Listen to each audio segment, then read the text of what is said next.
calls for more public housing. Let's have a look. Hello everyone, Florian.heise here, and welcome to another episode of HeiseSays. I've got a new fresh stein of coffee, and I don't drink that much every day. But I thought we'd look at this news.com.au article because it seems to be following a trend that we're hearing more and more. That housing grant, it should go to social housing. We need more public housing. Shouldn't go to the rich. No. Public housing, public housing, public housing. Now, it sounds good, it sounds fluffy, it's a typical leftist argument, but it seems to miss the point of what the government is actually trying to achieve with this grant money. Now, to discuss this, we're going to jump over to some Excel goodness, and we're going to discuss a few little things. And what I've done is I've done a chart here already, because I find whenever I try to... Ooh, can I draw on this? Oh, I can. Fantastic. Look at that. I can even draw on Excel. I love Windows. Never thought I'd be saying that. So, we need to discuss a few things. Now, we've got two scenarios here. The first is the $25,000 grant that the government is handing out. Then the second is spending on social housing. And for argument's sake, I've simplified to say the government spends $100 on each. And what will they get from that $100? Or what will the benefit of, or the flow, economic activity be created out of that $100 debt that they incur for future generations? Now, let's step aside from the argument that we're having an interventionist approach and it will be better for the market to decide. I agree. But you've got to realize we have, there isn't the political will in Australia to allow the market that level of freedom and flexibility. It's something I would advocate for and argue for, and perhaps a bit idealistically, I think we should vote to shift the Overton window to allow more freedom and flexibility. But right now, that isn't on the cards. We've got two interventionist political parties that both like to intervene to different extents. So honestly, I prefer what they're doing here to alternatives because I can see better impacts. And here, let's just pull apart this example. So we've got the $25,000 housing grant. The $25,000 grant that's going to the rich people. I'm getting people saying in the comments, who's got 150 grand lying around? It's only for the rich. Only for the rich. Well, really, if you're earning 200 grand or below, you're not rich, guys. If you think that's rich, feel a bit worried for you. So you've got the $100 the government spends, and then there's a requirement that people spend their own money. So they're putting in $400 for every 100. So the idea is, what I'm taking from this, it's to try and bring projects which are on the verge of going ahead, maybe next year, maybe in 2 years' time, pull them forward to this window, this 6-month period, to spur some economic activity, to facilitate the economic machine, to keep it going. It's not at all about just giving people free stuff. It's about keeping the engine of the economy going. And they like to do it in housing because, well, that seems to be one of their most effective methods to distribute money efficiently to more people. And remember, so we've got people putting in $400 of their own dollars for every 100 they get from the state.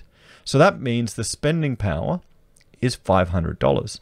And the benefit of this is, it's the person spending the money, it's their money. So they're going to do whatever they can to get the best deal. Sure, you might say, okay, this could inflate this sector. It could be more expensive than it otherwise would, which could be true. But you also have to realize that construction is taking a big hit at the moment. So there are a lot of hungry players out there. Not everyone is able to get the government work. And the benefit of this is it's not through the government. You don't need to jump through all the government bureaucracy, jump through all their hoops, do all of their rigmarole. So, the rich person, family, couple with 200 grand, decides to spend that money, that $500 on their house. And it goes to person one, which is the builder, and the builder spends it. But we'll just say, for argument's sake, goes first round of the economy is that $500 is spent. Now, that $500 here that's spent, there's this thing called the marginal propensity to consume. And the argument is that for every increase in your revenue or income you get, there is a portion of it you will spend. So let's say this person's income has increased by $500, and then they've spent 70% of it. Okay, we'll say right now, because people are saving at a higher rate, they spend 70%, so we have $350 spent again. And that money goes through to person 2. Maybe it's the local bookshop. Maybe it's they've watched a Florian video and they're buying their beef in bulk. So they're buying a lamb. You could probably get a lamb, half a lamb for $3.50. So they're going to the butcher's and they're buying that. Now the butcher, he saves some money again. And that means that the butcher will spend, person 2, will spend $245. So he goes out, he goes to the bottle shop, gets a nice bottle of vodka, had a long day at work. Yeah, I'm literally talking about my butcher neighbor across the road who was coming home with a good bottle of vodka. So let's say he buys a carton of it to last him a while. It's been a tough month. Busy, very busy. So he spends that $245. And that $245 then goes to person 3. Person 3 is the bottle shop worker. And he's worried about the recession too. So he stashes away 30% of that. Or it goes in tax. We know the story. And then he spends $171 of it. And he's going, okay, you know what? I need to get that new, Aldi have a new generator for $171. I'll go that and I'll buy some Twiggy sticks as well. So he goes to Aldi, gets himself his little bargain, and then that money goes to person 4. And once again, person 4 saves 30% and spends $120. Now, the advantage of doing it through this way, as opposed to, particularly with smaller housing, as opposed to the really big companies, if you get people doing it themselves for renovations, you're not going to go to Divine, you're not going to go to the big brands. You're going to go to, I would tender it around to a few smaller builders and get them competing. It's going to flow through the Australian economy more and more. And that means that $100 the government has spent just through 4 or 5 times, so 1, 2, 3, 4, and 5 times flowing through the economy, you get $1,386.55 of economic activity or transactions moving through the economy for that $100. Now, no, we can't, we're giving that money to the rich. We need to spend it on social housing. Let's have a look at what would happen in the social housing argument. I know you can see it here, but we'll change to a different color. Let's do it red. Why not? We'll do it red. So the government, spends, comrades, we invest in concrete public housing. I saw all the Soviet era precast housing in East Germany. Oh, it's, I appreciate that brutalist architecture. It's got some nice architectural style, but I don't know about living in it, to be honest. So there's no private investment at all. And then there's an increase, so the subtotal is still just $100. So that $100 is spent by the government, and they pay, their contractor, their builder who wins the tender to do the work, and that person gets $100. Okay, $100 spent. So then they save their $100, or they have the same marginal propensity of consumption, so their income has increased by $100, so they spend $70. And that goes to person 2. Person 2 does the same thing, and they spend $49. Person 3, at the bottle shop, they've only bought a 6-pack of beer. Probably, yeah, actually $49. You could probably only get a 6-pack of beer. So person 3, they've only got $34 left to spend now after they've put their money aside. Then they go and buy a pack of. Can you get a pack of smokes still for $34, guys? Let me know in the comments. It's been a long time since I've worked the smoke counter at Woolies. And then person 4, they go to $24. So for that $100 the government invests into social housing. And this is stepping away from the argument that there's actually a cost associated with maintaining and running the social housing. And the bang for buck that you get for social housing is not going to be as efficient as private people spending their own money. Remember, you've got this $400 here, which is getting people invested. These bureaucrats aren't invested. They don't care. They don't care. Trust me, I know I've documented and worked on social housing in the government. So the bang for buck the government gets for that $100 is $277.31. Economic activity. Now, what would you rather? What would you rather? I would argue that it is better to have this figure here, and this is a multicolored pen, isn't it? Let's see. We'll go here. We'll go purple. I would argue we want this figure here, the $1,386.55. That's going to be more economic activity. That's going to be more money flowing around and that will keep more people out of needing social housing. That's the biggest fear they have at the moment, is that consumer confidence will get so low to such a point that it will just freeze and they will just be throwing money left, right, and center. So they need to be quite strategic, because the danger is that the economy will freeze up and people won't even be brave enough to spend at all. The marginal propensity of consumption will get even lower. It will get even lower.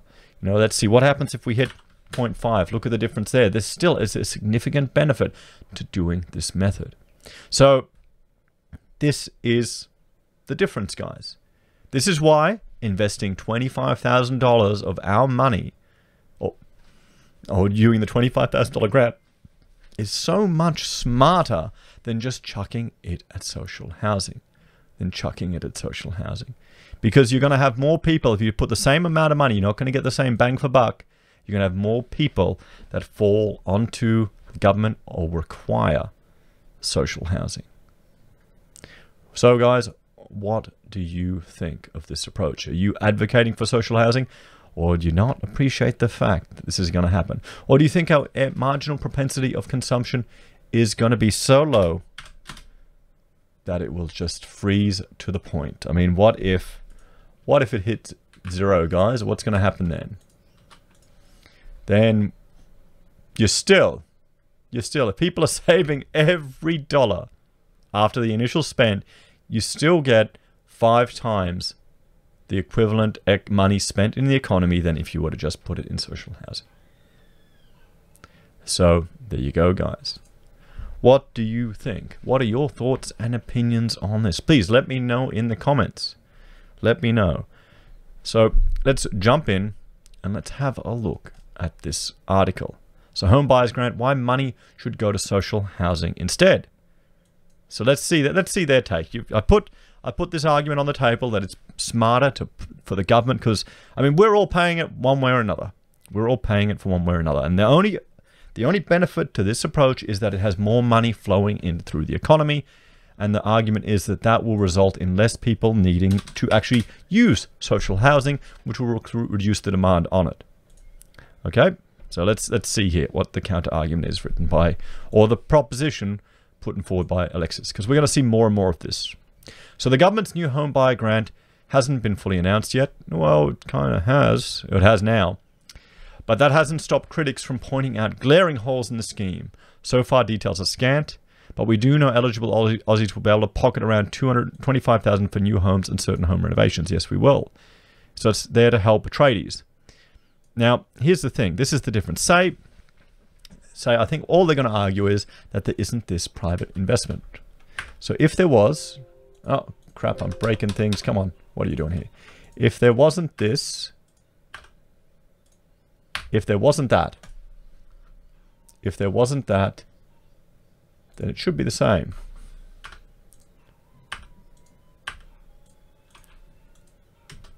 Oh, hang on.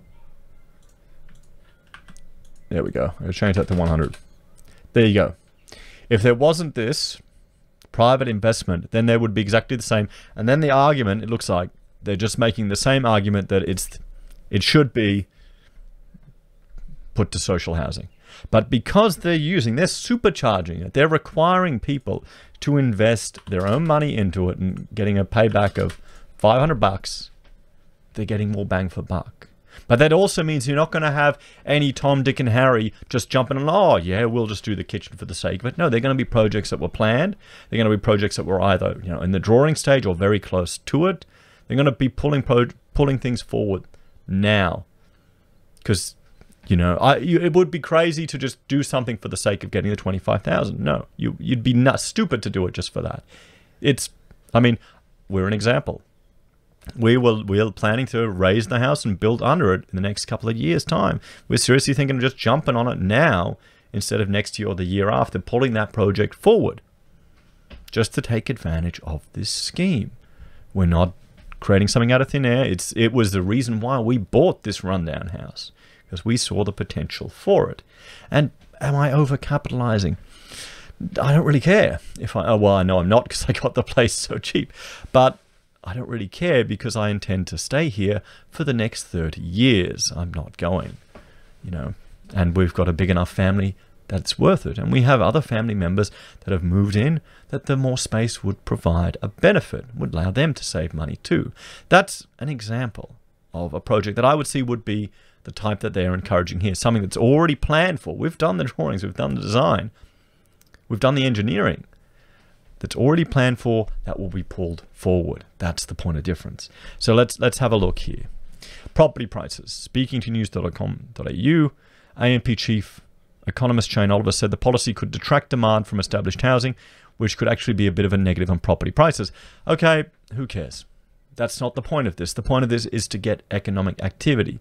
He's worried about the wealth effect. The wealth effect, and because so many people have their wealth tied up in property, that may have a negative consequence. So this is the thing. This is where the complex systems, one thing can feed into another. Is the money the government is going to put into here have a better impact, bang for buck here? Will it be offset by the reduced wealth effect for a decline in property? Or have we already hit a point where there's been enough, stigma and concern about property prices that that's disappeared? That's the question for those of you that are doing the complex modeling. Social housing, here we go. In an article published in The Conversation this week, the Grattan Institute argued the nation would get more economic bang for buck if the money was poured into social housing instead of residential. I don't know why. He said the current plan would end up giving grants to people who would have bought a home anyway, which would result in a lot of spending for little economic gain. No, it wouldn't. Oh, well, That's the thing. How many jobs will having this future spending brought forward now maintain rather than having to decant and recant? That's the question. That is the question. Okay? Because social housing is a cost, guys. How many people will keeping employed save from needing to use social housing? Will that reduce the demand for social housing? So he estimates the scheme could cost $2.2 billion. Okay, so that's wrong. The thing is, the problem is this: they're looking at out-of-date arguments here. And they've been tight-lipped on the scheme. So we can see here some of the calls for social housing and the reasoning behind it. I think the fact that we're supercharging this spending with the private investment, and that benefit of that will be that people will take ownership of the money more than bureaucrats. I think that's the benefit to it. What do you think, guys?